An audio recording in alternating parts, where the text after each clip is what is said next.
نحمد نصلی رسول الکریم اعوذ باللہ من الشیطان الرجیم بسم اللہ الرحمن الرحیم۔ ہر اتوار کی طرح ہم اس اتوار کو بھی قصص الانبیاء کا جو درس جاری رکھے ہوئے ہیں اس کو بیان کریں گے۔ آج ہے 14 سپٹمبر 2025 مطابق 21 ربیع الاول 1447 ہجری بروز اتوار۔ ہم سنا رہے تھے قصہ حضرت یوسف علیہ السلام کا جو مسلسل چوتھی قسط تک آ گیا تھا۔ ہم چوتھی قسط سے پھر شروع کریں گے انشاءاللہ۔ حضرت یوسف علیہ السلام کا یہ واقعہ ہے۔ یوسف علیہ السلام بولے، اے رب مجھ کو قید پسند ہے اس بات سے جس طرف وہ مجھ کو بلاتی ہیں، اور اگر تو نہ دفع کرے گا مجھ سے ان کا فریب تو شاید مائل ہو جاؤں گا۔ یعنی زلیخا جو بیوی بلا رہے تھے آپ کو بار بار اس بارے میں، ان کی طرف اور ہو جاؤں بے عقل، سو قبول کر لی دعا اس کی رب نے، پھر دفع کیا اس نے ان کا فریب، وہی ہے سننے والا خبردار۔ بس ظاہر معلوم ہوتا ہے کہ اپنے مانگنے سے قید میں پڑے، لیکن اللہ نے اتنا ہی قبول فرمایا کہ ان کا فریب دفع کیا اور قید ہونا قسمت میں تھا۔ یعنی خود سے انہوں دعا مانگ لیے، یوسف علیہ السلام خود اپنی طرف سے دعا مانگے کہ یا اللہ میرے کو ان کے فریب سے بچا۔ زلیخا بیوی جو بار بار ان کو بلا رہے تھے اپنی طرف مائل کر رہے تھے، تو اس سے بہتر میرے کو قید پسند ہے، بلکہ اب دعا کرے تو دعا قبول ہو گئی۔ فریب اور قید ہونا قسمت میں تھا سو ہوا۔ آدمی کو چاہیے کہ گھبرا کے اپنے حق میں برائی نہ مانگے، لازم ہے کہ بھلائی مانگے، مگر جو مقدر میں ہے سو ہوگا۔ اس لیے بزرگان دین فرماتے تھے، آج بھی گھروں میں بولتے کسی کے بھی تعلق سے بدوا مت دو، جیسے چھوٹے بچوں کو بھی جیسا کہ بولتے تو اس وقت آمین بلکہ اگر فرشتے بول دیے تو ہو جاتی چیز۔ خصوصاً اللہ والوں کے گھر میں تو اس طرح کی الفاظ نہیں بولنا چاہیے۔ اللہ والے تو نہیں نکالتے منہ سے کسی کے تعلق سے یعنی نقصان کے الفاظ نہیں نکالتے، فائدے کے نکالتے۔ جیسا ایک کوئی مصیبت زدہ آ گیا یا مصیبت زدہ آ گئی، اللہ والوں کو معلوم ہوتا ہے کہ اس پہ بہت سخت ترین مصائب ہے، بہت سخت مشکل میں ہے، تو اس کو کیا بولتے؟ نہیں تھوڑی سی تمہارے کو تکلیف ہے، انشاءاللہ دور ہو جائیں گی بولتے، کیونکہ وہ اللہ کے ولی ہے۔ اگر ان کے ساتھ بولنے سے اللہ کے آگاہ رحم کر کے تو 10 سال کی مصیبت تھی وہ 10 دن میں بھی دفع کر سکتا۔ تو اپنے الفاظوں کو کنٹرول میں رکھ کے بیان کرنا ہے، کسی کو بھی برا بھلا نہیں بولنا ہے۔ لازم ہے کہ بھلائی مانگے، مگر جو مقدر میں ہے سو ہوگا۔ جبریل علیہ السلام سے حضرت یوسف نے پوچھا، اے جبریل میرے والد کی خبر تم کو کچھ معلوم ہے؟ جبریل نے کہا،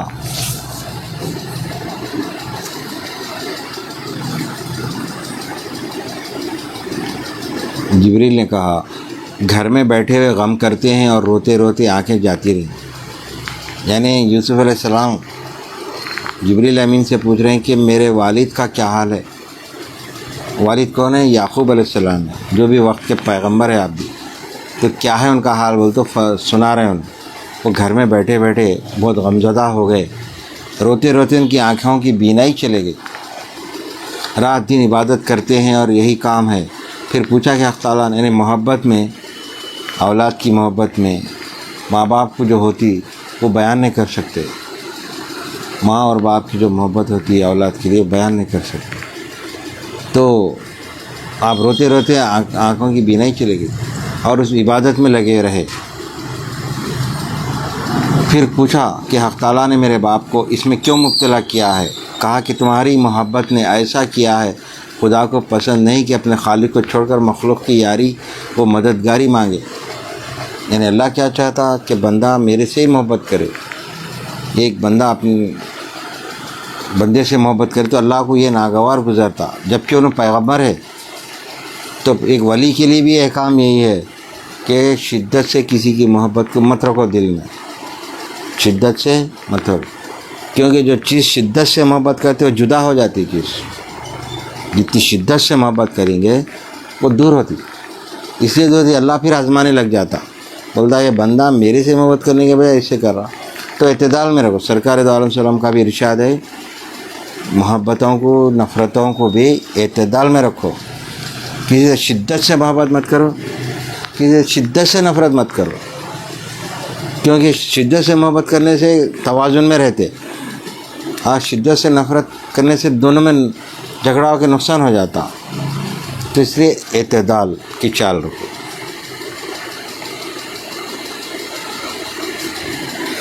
خدا کو پسند نہیں کہ اپنے خالق کو چھوڑ کر مخلوق سے یاری و مددگاری مانگے۔ یوسف نے کہا کہ اتنا رنج اٹھاتے ہیں، آخر کو کچھ فلاح ہوگی یا نہیں؟ کہا کہ ہر روز ایک شہید کا درجہ ملے گا۔ حضرت نے کہا تو کچھ مذائقہ نہیں۔ روایت کی گئی ہے یوسف نے جب تعبیر خواب کی ان دونوں جوانوں کو کہہ دی، اس کے ایک دن بعد ملک ریان نے ان دونوں جوانوں کو قید سے خلاصی کیا، یعنی خواب کی جو تعبیر آپ بتائے تھے وہ دونوں کو خلاصی ہو گئی، رہائی ہو گئی۔ ساقی کو قید سے نوازش فرمائی، خلعت بخشا اور باورچی کو سولی پر چڑھا دیا، اور جانور سب آ کے مغز گوشت آنکھیں اس کی سب کھا گئے، اور ساقی کے دل سے وہ بات جو یوسف علیہ السلام نے کہی تھی شیطان نے بھلا دی تھی کہ وہ بادشاہ سے حضرت کی بات نہ کہہ سکا، اس لیے حضرت یوسف علیہ السلام قید خانے میں 7 برس تک رہے۔ بعضوں نے کہا ہے کہ 9 برس شب و روز عبادت کرتے اور لوگوں کو واعظ و نصیحت کرتے اور درس دیتے، اور زلیخا ان کے لیے غم و اندوہ میں رات دن پچ و تاب کھاتی رہتی، یعنی زلیخا جو بیوی تھی ان کو شدت سے محبت ہو گئی تھی کہ بغیر ان کو چین نہیں آتا تھا ان کو دیکھے بغیر، تو پچ و تاب کھاتی رہتی تھی۔ اور 5 عورتیں جو حضرت یوسف پر عاشق تھیں وہ دونوں وقت حضرت کے لیے کھانا قید خانے میں لے جایا کرتی، حضرت کچھ کھا لیتے اور سب قیدیوں کو دے ڈالتے۔ قرآن میں اللہ تعالیٰ نے فرمایا ہے کہ ملک ریان نے ایک شب خواب میں دیکھا تھا کہ 7 گائیں فربا موٹی کہ ان کو 7 گائیں دبلی آ کر کھا گئیں، یعنی 7 موٹی گایوں کو 7 دبلی گائیں کھا گئیں۔ پھر 7 بالیاں غلے کی ہری تازی دیکھی، سبزیوں کی نہیں ترکاریوں کی، ان کو 7 بالیاں سوکھی آ کے کھا گئی۔ بادشاہ نے اس بات سے متحیر یعنی تعجب کے ساتھ متحیر ہو کر اپنے نجومیوں کو بلا کر یہ ماجرا خواب کا بیان کیا۔ سب نجومی اس کی تعبیر سے حیران رہے، کہنے لگے یہ اڑتے اچنبے کا خواب ہے، اس کی تعبیر ہم نہیں جانتے۔ بادشاہ حیران رہا کہ اس کی تعبیر کون کہہ سکے گا، کس سے پوچھیں؟ وہ ساقی غلام جو دونوں جوانوں میں سے بچا تھا بادشاہ کے پاس اس وقت حاضر تھا۔ بعد مدت کے یوسف علیہ السلام کی بات اس کو یاد آئی، تب اس نے اپنے بادشاہ سے کہا کہ اس خواب کی تعبیر ایک شخص کہہ سکتا ہے۔ ایک دن ہم دونوں نے خواب دیکھے تھے کہ میں جام میں شراب بھرتا ہوں خمس پیالے میں، اور طباخ نے دیکھا تھا، طباخ نے باورچی، سر پر اپنے روٹی کا خوان اور اڑتے جانور آ کے اسے کھاتے ہیں، یعنی چیل کوے چونچ مار کے جو تھا۔ چنانچہ بیان اس کا اوپر گزر چکا ہے، یوسف نام ایک شخص کا ہے، اس کے پاس یہ بیان کیا۔ اس نے خواب کی تعبیر جو کہی تھی 100 ہاتھوں ہاتھ سچ پائی، یعنی وہ لوگ بادشاہ کو بول رہے ہیں کہ یوسف سے جا کے پوچھو، اگر حکم عالی ہو تو اسے بلائیں، وہ خواب کی تعبیر کہہ سکتا ہے۔ تب حکم ہوا، ساقی نے یوسف کے پاس جا کر بہت عذر خواہی کی کہ میں تمہاری بات بادشاہ سے کہنے کو بھول گیا تھا۔ تب حضرت نے اس سے کہا کہ چوک ہونا تمہارا، یہ گردش تھی میری، یعنی اس کے دماغ سے نکل گیا بولنا بادشاہ، میری تقدیر میں لکھا تھا وہ ہوا ہو رہا ہے۔ آپ بھی اللہ پہ راضی ہو گئے، انہوں نے بولے تیری غلطی نہیں ہے، یعنی تو اپن لوگ کیا کرتے، تیری غلطی ہے جو تو نے بولا بولتے، ایسا نہیں ہے، اس کے دماغ سے بھی اگر نکل گیا تو اللہ کی طرف سے نکل گیا، کیونکہ ان کی تقدیر میں وہ 7 سال قید اٹھانا تھا یا 11 سال، میری تقدیر میں اور بھی قید خانے میں رہنا تھا۔ اس نے کہا کہ بعد مدت کے مجھ کو تمہاری بات یاد آئی، بزریا میں نے تمہاری بادشاہ سے بیان کی، بادشاہ نے خوش ہو کے مجھ کو تمہارے پاس بھیجا ہے اور کہا ہے کہ اس خواب کی تعبیر کہیے۔ اور کہا بادشاہ نے، میں نے خواب دیکھا 7 گائیں موٹی ان کو کھاتی ہیں، 7 گائیں دبلی اور 7 بالی ہری تازی اور دوسری سوکھی ہیں۔ دربار والوں تعبیر کہو مجھ سے میرے خواب کی، اگر ہو تم خواب کی تعبیر کرنے والے۔ بولے یہ اڑتے خواب ہیں، ہم کو ان خوابوں کی تعبیر معلوم نہیں، یعنی دربار میں کوئی بھی خواب کی تعبیر بیان کرنے کے قابل نہیں رہا تھا، تو ہر کوئی بولے ہمارے کو نہیں معلوم ہے تعبیر، ہم کو ان خوابوں کی تعبیر معلوم نہیں۔ تب یوسف علیہ السلام نے ساقی سے اس خواب کی تعبیر کہہ دی اور اس نے بادشاہ کو جا کر سنا دی۔ 7 برس جہاں میں ارزانی رہے گی، یعنی 7 گائیں بولے نا، 7 برس جہان میں یعنی پوری دنیا میں پانی نہیں پڑیں گا، ارزانی رہے گی اور کھیتی خوب ہوگی۔ پھر بعد خیت عظیم ہوگا، یعنی پہلے پانی خوب پڑیں گا، زرخیز ہو جائیں گا، پھر بعد میں خیت آ جائیں گا۔ 7 سال زراعت کم ہوگی، لوگ دکھ اور اذیت اٹھائیں گے۔ سارے لوگ اس خواب کی تعبیر سن کر حیرت میں آ گئے۔ بس ملک ریان نے کہا کہ اس کی کیا تعبیر چاہیے اے ساقی؟ پھر اچھی طرح جا کے پوچھا، ساقی نے حضرت یوسف کے پاس جا کے پوچھا، ساقی نے جا کر کہا اے یوسف سچی بات کہہ دے ہم کو، اس خواب کی 7 گائیں موٹی ان کو کھاتی ہیں، 7 گائیں دبلی اور 7 بالی ہری اور دوسری 7 بالی سوکھی، کہو تو میں لے جاؤں گا لوگوں کے پاس، شاید ان کو معلوم ہو تمہاری قدر۔ تب حضرت یوسف نے کہا کہ 7 برس کھیتی کرو گے، بعد اس کے 7 برس خیت ہوگا۔ دیکھو پہلے 7 سال خوب بارش ہوگی، اناج بہت اگیں گا، پھر اس کے بعد میں خیت آ جائیں گا، پھر 7 سال، جیسا کہ اللہ تعالیٰ نے فرمایا ہے۔ کہا یوسف نے تم کھیتی کرو گے 7 برس محنت سے، پس جو کچھ کاٹو تم، پس چھوڑ دو اس کو بیج بالیوں اس کے،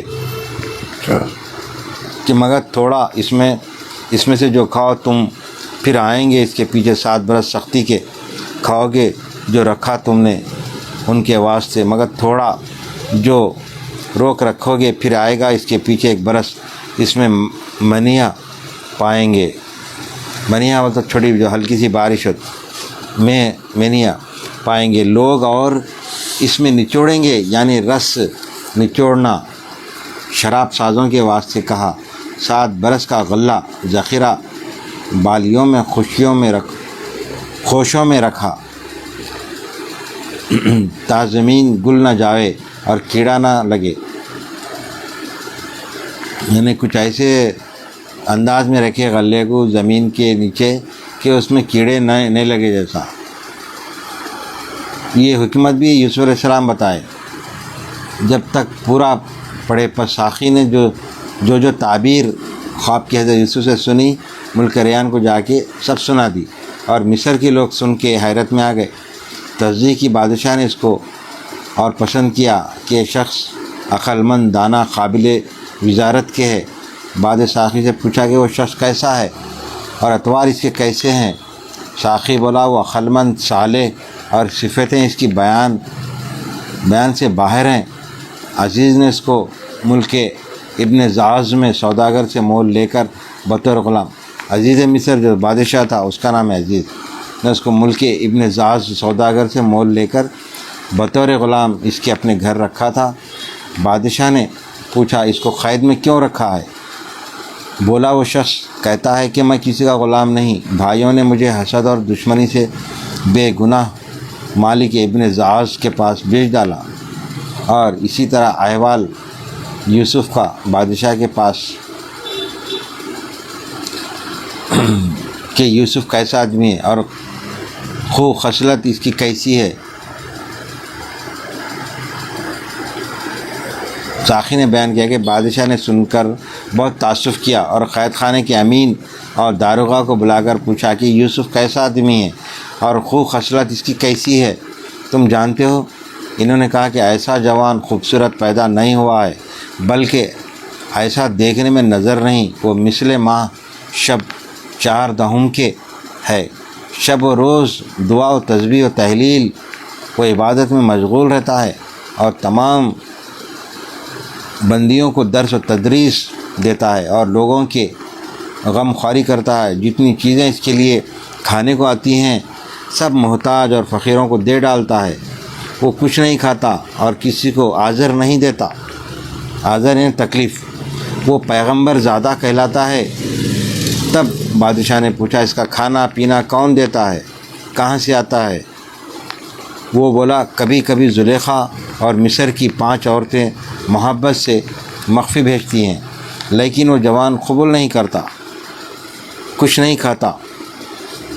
معلوم ہوتا ہے کہ عزیز نے اس کو بے گناہ عورت کی تہمت سے قید میں ڈالا ہے۔ تب بادشاہ نے کہا کہ عزیز کو بلاؤ۔ جب عزیز حاضر ہوا، یعنی وہ بھی ایک بادشاہ ہے، جب عزیز حاضر ہوا اس سے بادشاہ نے پوچھا کہ اس صالح نیک مرد کو تم نے کس لیے قید میں ڈالا ہے؟ ناحق مرد خدا کو کیوں اذیت دیتا ہے؟ تو اس کو کہاں سے لایا؟ اور وہ بولا حضور جانتے ہوں گے میں نے مالک ابن زاز سوداگر سے مول لیا ہے، بیٹا بنا کر رکھا تھا اور سارے گھر کا مالک و مختار کیا تھا، میں ہی نہیں جانتا تھا کہ وہ میری خیانت کرے گا اور میرے گھر میں بد نظر رکھے گا، اس لیے میں نے اس بارے میں پکڑ کے اسے قید رکھا، یعنی جھوٹا الزام لگا دیے تھے نا۔ بادشاہ نے ساقی سے کہا کہ تم عزت و اکرام سے یوسف کو گھوڑے پر سوار کر کے میرے پاس لاؤ۔ تب ساقی نے بادشاہ کے فرمانے سے یوسف کے پاس جا کے جو باتیں بادشاہ اور عزیز مصر کے سے ہوئی تھی ساری ان سے بیان کی۔ حضرت یوسف علیہ السلام نے یہ سن کر ساقی سے کہا تم بادشاہ کے پاس جا کے بولو بے رضا عزیز کے میں نہیں آ سکتا، اس کی رضا چاہیے، اور ان عورتوں سے پوچھنا چاہیے کہ جنہوں نے مجھے دیکھ کے بے ہوش ہو کے لیموں تراشنے میں اپنے ہاتھ کاٹے تھے کہ میں گنہگار ہوں یا اور کوئی گنہگار ہے، یعنی پوچھو بول رہے جا کے ان لوگ، اس کی تحقیقات کیا چاہیے بموجب فرمان بادشاہ کے۔ ساقی نے جا کے حضرت یوسف سے کہا اور یوسف نے جو کہا بادشاہ سے آگے بیان کیا، جیسا کہ فرمایا اللہ تعالیٰ نے، اور کہا بادشاہ نے لے آؤ اس کو میرے پاس۔ جب پہنچا اس کے پاس آدمی، کہا پھر جا اپنے خاوند کے پاس اور پوچھ اس سے کیا حقیقت ہے ان عورتوں کی جنہوں نے اپنے ہاتھ کاٹے، میرا رب تو فریب ان کا سب جانتا ہے اور وہ عورتیں شاہد ہیں۔ بادشاہ پوچھے تو قصہ کھول دیں گے کہ تقصیر کس کی ہے۔ پھر ساقی نے یوسف سے یہ ماجرا سن کر بادشاہ سے جا کے کہا کہ بادشاہ نے زلیخا اور سب عورتوں کو بلا کر کہا، بادشاہ نے ان عورتوں سے کہا کیا حقیقت ہے تمہاری جب تم نے پھنسایا یوسف کو؟ اس کے جی سے بولی ماشاءاللہ ہم کو نہیں معلوم اس پر کچھ برائی، بولی عورت عزیز کی اب کھل گئی ہے، سچی بات میں نے پھسلایا تھا اس کو، یعنی اب قبول لیے وہ لوگ، پھسلایا تھا اس کو اس کے جی سے، اور سچا ہے حضرت یوسف نے سب کا فریب دکھایا اس واسطے کہ ایک کا فریب تھا اور کی سب مددگار تھیں، یعنی بی بی زلیخا ایک تھے، ان کے ساتھیاں جو عورتیں تھے وہ لوگ گواہی دیے سب مدد، اور فریب والی کا نام نہ لیا، حق پرورش کی نگاہ رکھا۔ بادشاہ نے ان عورتوں کو بلوا کے پوچھا کہ تم نے یوسف کی خواہش کی تھی یا اس نے تم سچ کہہ دے؟ بولیں کہ ہم نے کبھی ایسا حسن نہ دیکھا تھا۔ جب اس لڑکے کو دیکھا تو ایک بارگی بے ہوش ہو کر اپنے ہاتھ کاٹے، اور سچ ہے ہم نے اس کو طلب کیا تھا، وہ بے گناہ قید میں پڑا۔ زلیخا نے جب دیکھا کہ حال اپنا انکشاف ہوتا ہے تب بادشاہ سے کہنے لگی اے بادشاہ تم ان سے کیا پوچھتے ہو؟ جو کچھ خطا ہوئی ہے سو مجھ سے ہوئی، یعنی آخرکار قبول لیے۔ جو شخص منکر ہوتا ہے تو حاکم اس کو گواہ سے ثابت کرتا ہے۔ میں تو آپ اقرار کرتی ہوں کہ یہ گناہ مجھ سے صادر ہوا ہے اور یوسف کو بے گناہ قید میں ڈالا۔ میں اس کے عشق میں بے قرار ہوئی ہوں، اب مجھ کو چاہیے سو کیجیے، سزاوار ہوں۔ یعنی انہوں نے قبول لیے کہ میرے کچھ زیادہ محبت تھی۔ اس کی یہ الہا و زاری سن کے سب لوگ متعجب ہو رہے اور سب کے سب آنسو ڈبڈبا کے رہ گئے، اور عزیز نے یہ حال زلیخا کا دیکھ کر شرمندہ ہو کر اسے چھوڑ دیا۔ چند روز اسی غم میں رہا، بعد انتقال فرمایا۔ یعنی انہوں نے حقیقت بیان کر دی زلیخا کہ ہاں میرے کو عشق تھا، میں ہی جھوٹ بول کے ان کو جیل میں پھنسا دی، بلکہ جب اقرار کرنے کے بعد وہ عزیز مصر جب ان کو چھوڑ دیا، چھوڑ کے تھوڑے دن کے بعد اس کا انتقال۔ یوسف کے لیے مسترب ہوا اور فرمایا کہ یوسف کو میرے پاس لاؤ۔ جب یوسف آئے بادشاہ نے بہت عزت سے بٹھایا اور وہ سارا احوال عزیز کا سنا دیا۔ یوسف نے کہا کہ میں نے جو کچھ کہا عزیز کی شرمندہ کرنے کے لیے نہیں کہا، میرا مطلب یہ تھا کہ اس کو معلوم ہو کہ مجھ سے خیانت نہیں ہوئی ہے۔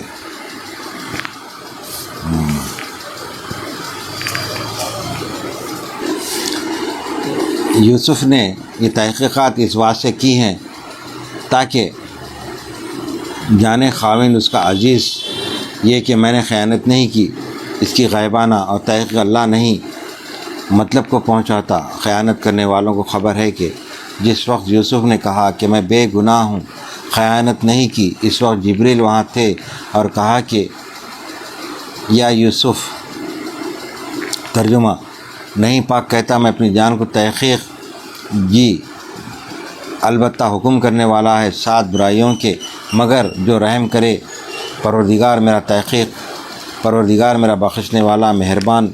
راویوں نے روایت کی ہے کہ ملک ریان نے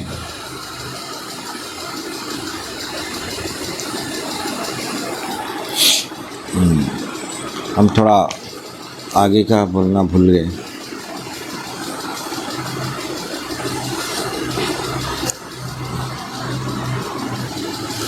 اس وقت جبریل وہاں تھے اور کہا اے یوسف کیا تو نے حسد نہیں کیا تھا؟ حضرت اس بات سے بہت نادم ہوئے اور آپ دیدہ ہو کے کہنے لگے، ترجمہ ہے نہیں پاک کہتا میں اپنی جان کو تحقیق جی البتہ حکم کرنے والا ہے 7 برائیوں کے، مگر جو رحم کرے پروردگار میرا تحقیق، پروردگار میرا بخشنے والا مہربان۔ راویوں نے روایت کی ہے کہ ملک ریان نے حضرت یوسف کے ساتھ 40 زبان میں بات کی تھی، سب جواب اس کا حاضر دیا تھا۔ تب بادشاہ نے عزیز کو کہا کہ اسے میں نے تم سے امین اور گویا صاحب مرتبہ زیادہ پایا۔ یعنی جو بادشاہ ان کی طرفداری کر کے چھڑانے آیا تھا لے کے جان، انہیں کیا برا میں ان کو بہت امین پایا، میں نے سچے پایا۔ ترجمہ پھر باتیں کی، اس نے کہا تحقیق تو آج نزدیک ہمارے مرتبے والا ہے۔ پس اب عزیز کا علاقہ سرکار سے موقوف ہوا اور یوسف کو اپنے پاس رکھا۔ بادشاہ نے حضرت یوسف سے کہا میں تم کو خدمت وزارت کی دوں گا۔ آپ نے کہا کہ میں وزارت نہیں مانگتا، کیونکہ خبر گیری لوگوں کی مجھ سے نہ ہو سکے گی۔ پھر بادشاہ بولا کہ عزیز کا کام تم کو دوں گا۔ وہ بولے نہیں، کیونکہ حق عزیز کا مجھ پر بہت ہے، وہ اپنے قائم مقام رہے، اس کا کام لینا مجھ کو نہایت بدنامی ہے۔ پھر بادشاہ بولا تم کیا چاہتے ہو؟ وہ بولے مجھ کو سارے ملک کا اناج و غلے کا مختار کر دو تو بخوبی کام کا انجام مجھ سے ہو سکے گا، تب سرکار کا بھی کام آسان ہوگا اور یعنی بادشاہ بننا پسند نہیں کرے۔ آپ یہ بولے کہ پورے غلے کا میرے کو انتظام دے دو، میں اس کا صحیح نگرانی کروں، تب سرکار کا کام آسان ہوگا اور رعایا کا بھی عدل و فلاح ہوئے گا۔ اس کام سے حضرت کی یہ غرض تھی کہ اس زمانے میں جو بادشاہ ریت پر ظلم کرتا تو آدھا حصہ غلے کا ریت سے لیتا. اس لیے حضرت یوسف نے اس زمانے میں، پرانے زمانے میں جو تھا، جو کسان اناج اگاتے تھے آدھا سیدھا لے لیتے تھے. آدھا اناج اس زمانے کے وہ ایریا کے جو بادشاہ ہوتے تھے، وہ جو ایریا کے انچارج ہوتے تھے، آدھا حصہ لے لیتے تھے. تو آپ بولے میں وہ نہیں لوں گا، تو اس لیے وہ جو دوسرے لوگ ظلم زیادتی سے لے لیتے تھے نا، تو آپ بولے ایسا ظلم ہونے نہیں دیں گا. تو آپ کیا کرے، جو بادشاہ ریت پر ظلم کرتا تو آدھا حصہ غلے کا ریت سے لیتا. اس لیے حضرت یوسف نے بادشاہ سے سارے غلے کی مختاری مانگی تاکہ ریتوں پر نظر عدل کی کریں. تب بادشاہ نے ان کو اس کام پر مقرر کیا. اس سے تمام خلق خوش ہوئی اور راضی ہوئی اور غلہ بہت جمع کیا. جب سال تمام ہوا، بادشاہ ان کے نیک اطوار دیکھ کر خوش ہوا. مطلب یہ ہے کہ اس زمانے میں کہ اب تک حال تک بھی کسانوں سے کچھ بولتے تھے نا اس کو، ہاں ٹیکس جو لیتے تھے آدھا لے لیتے تھے اور منمانی سے اور زیادہ بھی لے لیتے تھے. تو لوگ محنت کرنے بعد ان کو چارانہ حصہ یا 30% یا 40% ملتا تھا. ہر جگہ تھا وہ، ہر ملک میں تھا. تو اس کو بند کرائے آپ اس وجہ. تو ہم اس کو یہاں پہ روک دیں گے انشاءاللہ. پھر ہم یوسف علیہ السلام کے اس واقعے کو آگے بیان کریں گے. اور یہ طویل واقعہ ہے، جس کو ہم اور ایک 3-4 قصوں میں انشاءاللہ ہو جائیں گا. یہ 5ویں قسط ہوئی ہے. انشاءاللہ 5ویں قسط کو ہم آئندہ بیان کریں گے.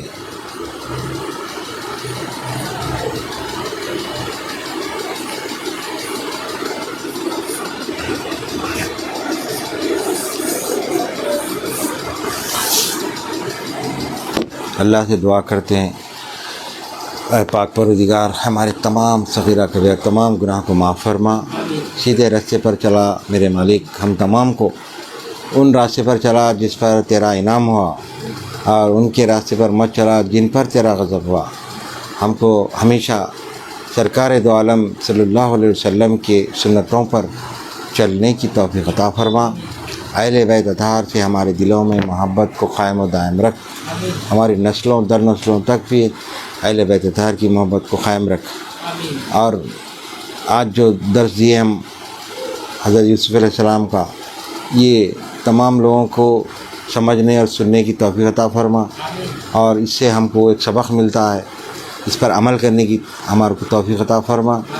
اور ہمارے تمام جو بھی یہاں حاضرین ہیں مالک، مریدین متقدین جو آئے ہوئے ہیں، ان کے بھی حاجتوں کو پورا کر.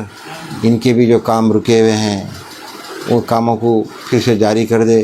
جو نوکری کی کوشش میں ہے وہ نوکری دلا دے. جو بے روزگار ہیں ان کو روزگار سے لگا دے.